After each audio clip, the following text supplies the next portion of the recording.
Welcome to week 3. So this week, things have slowed down a little bit. The reason being is that I've started getting into tasks and activities that have a longer time frame. So therefore, as I'm going through these, it's important to recognize little milestones along the journey towards completion rather than focus on the completion. That way, I'm staying motivated, I'm concentrating on one thing at a time, I'm making sure that the key priorities are being dealt with. And by doing that, it's keeping the motivation high and making sure that I'm always feeling engaged with what I'm doing.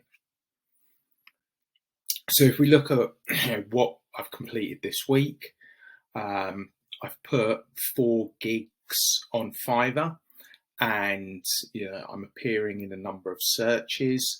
Had a few clicks through to read the profile, so I'm quite happy with how that's going. What that has done as well is it's challenged my thought processes, because I've had to look at myself and say, okay, how do I brand myself? And, what is it I need to do to promote myself and recognize, push myself as a business rather than an individual who's looking to help and support people. The good thing about Fiverr is because it's got the different classifications of services, so you can have basic, standard and premium, it challenged me to think of different levels of support I could offer at different price brackets, what I felt could be achieved at each of those price points, and how best within those categories I felt that I could help and support people. So we've got that from a product side. If we use these business classifications from a product side of what products and services I want to deliver, then from a branding side, branding and marketing, how do I frame it and frame myself within that context, and then from a promotional side, having to learn and understand what SEO is, how that works, how to push myself up rankings, things that I've never had to think about before.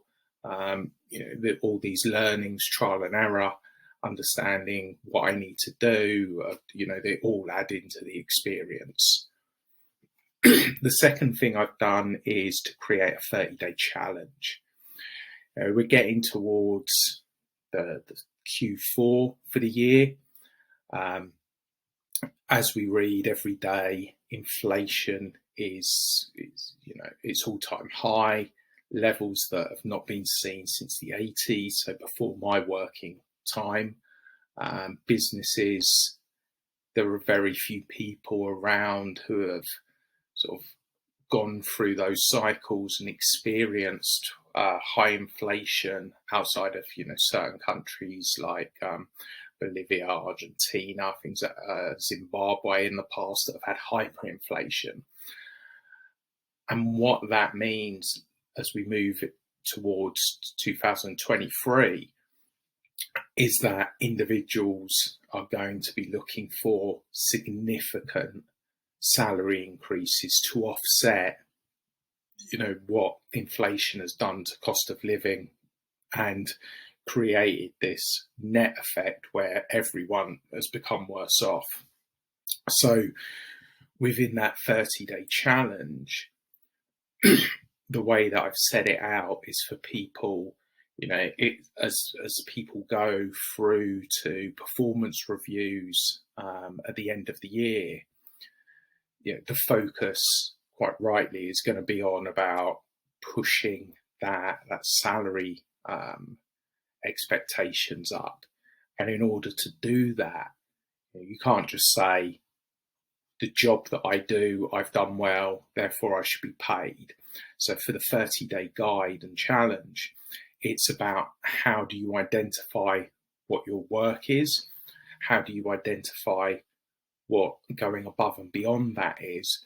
How do you differentiate between your core duties and additional duties that you've taken on, and therefore be able to present those additional ones to say, look at the added value I've brought to the business, and therefore this added value should be reflected in my salary increase. So I'm quite happy and proud of what I've put together, and hopefully looking for some people to take up that challenge and let me help them through the 30 days, so that when it comes to end of year performance reviews, they're in a position where they feel quite confident going in. They know the right things to present, the right questions to ask, and therefore they can put themselves in the best position to attain above inflation, or above the company's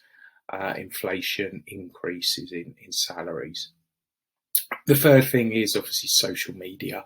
So I've set up a TikTok. You won't see me dancing. No one wants to see that. I've got an Instagram.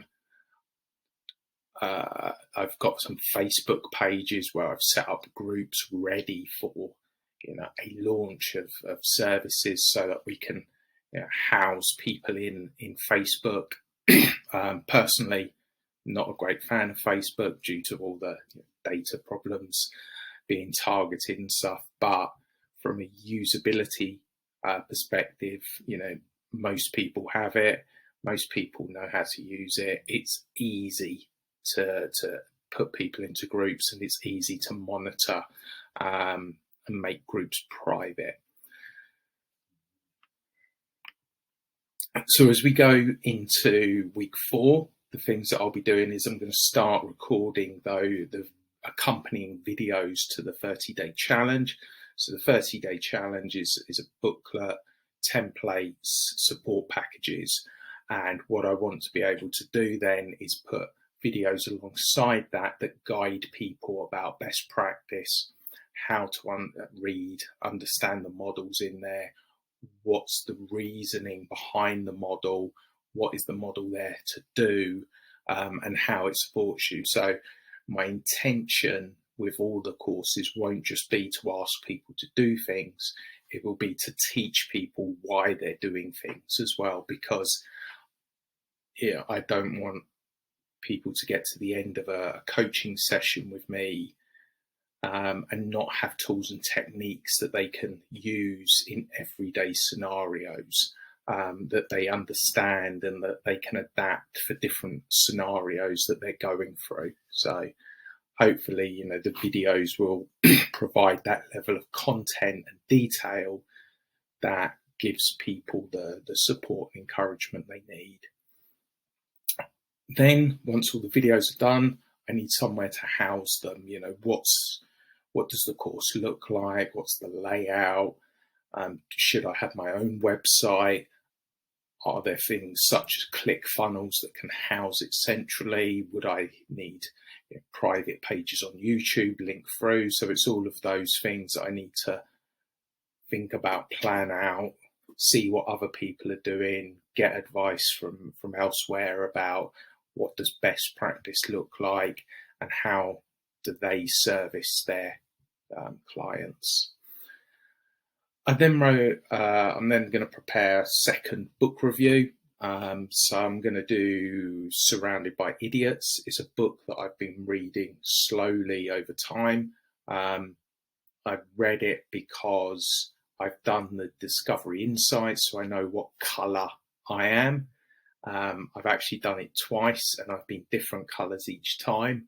So it's been good to look at what I've been told I am on paper, read what the book says about who I am, and actually then apply who I actually am on top of those. We've got 3 different conceptual ideas coming together. So I thought that book would be quite a good one to review, because I'm not just talking about the book, I'd be talking about my own experiences and what the results from the testing actually demonstrates, showed me the good, the bad, the indifferent about it, and how I've used it and also not used it in my own personal life.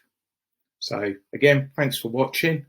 We'll be back with week 4 and hopefully keep moving on.